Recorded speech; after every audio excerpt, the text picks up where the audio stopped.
Neve Campbell is returning to Scream 7.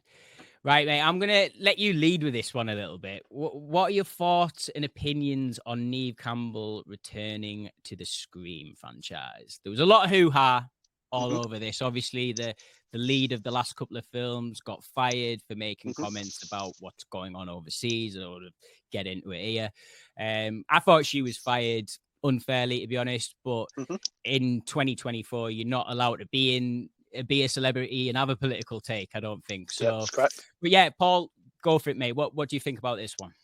Yeah, I agree. She was Melissa Barrera. I think that's how you say her surname. Was fired. Not right. She shouldn't have been fired for what she said. Everyone's entitled to an opinion, in my eyes, and don't care if you're a celebrity or you're not. Everyone's entitled to their opinion. Neve Campbell didn't come back for 6 because Spyglass and whatever banner their movies are under, I can't remember who it is, didn't want to pay her what she asked for. Fair enough. They didn't pay her. She didn't come back for it. They've had this firing. They needed something quickly, and they've just gone and unloaded a dump truck of money into her front garden.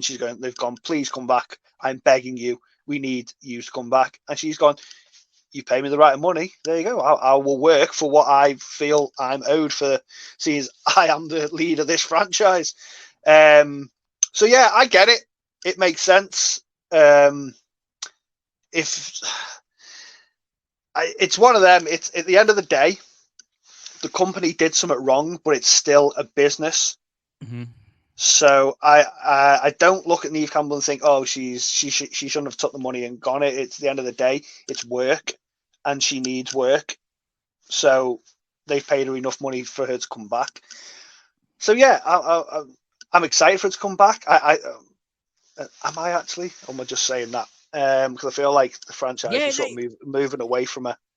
This is it, isn't it? This is it. So, like, I'm a relatively new Scream fan, right? So I was speaking to you about it. I think last year. I remember, when did I watch them? Last year, the year before. I watched them all. I really enjoyed them. Really enjoyed them, especially them first 3. I think they're class, to be honest. And I was always a little bit like, it's not really for me, but ended up watching it and I'm like, oh yeah, these are really good, like really meta quality horror films. Just Scream 90s as well, love it.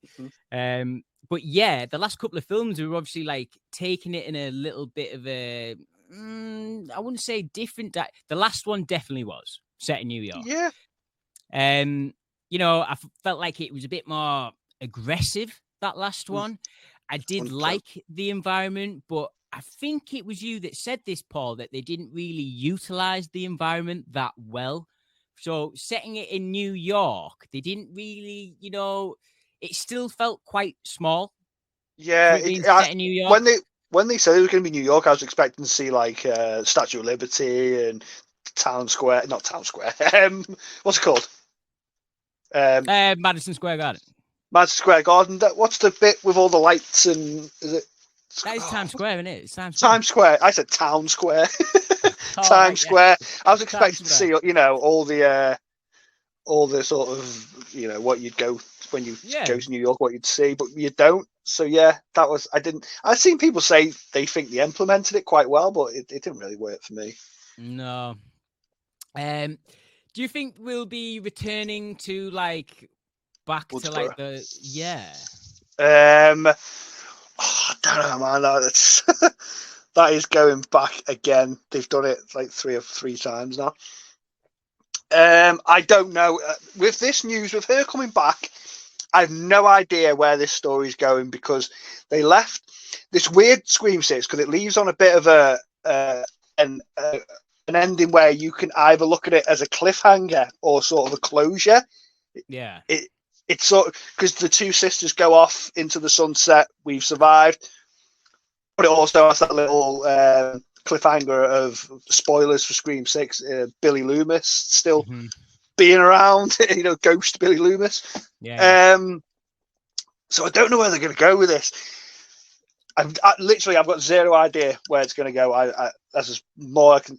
Not much more I can say on it. I will say though, what's really interesting about this story is that Kevin Williamson is directing it, who is the original writer for he invented the story Scream. Obviously, Wes Craven sort of made it what it is. Yeah. He sort of took his script and redid it to what we now know Scream to be. But Kevin Williamson, for all for is what it is the creator of Scream. Yeah, and hasn't he been the producer for these films? Produced everyone pretty much. He's been like a long time producer.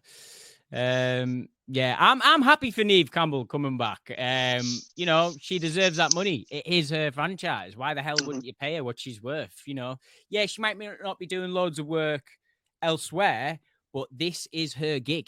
Do you know what I mean? So pay the woman what she's worth. But yeah, I will quickly. I need to say this. I need to get this out. I've seen since this story come out, people all over the internet, all over Twitter, boycotting the movie.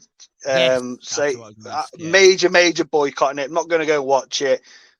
Even Scream fans, diehard Scream fans, who I know who are diehard Scream fans, I'm not going to go watch it. Bullshit.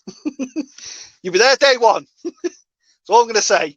There's no way if I'm a massive Star Wars fan and something happens a bit dodgy behind the scenes, like not really that dodgy, just a little bit of behind the scenes politics, and they drop a new Star Wars film, I'm seeing that film day one. At the end of the day, you need to separate art and sort of the politics and the business side, because at the end of the day, I want to be entertained and I will pay for my entertainment. Yeah, that's all we're here for, man. To be entertained.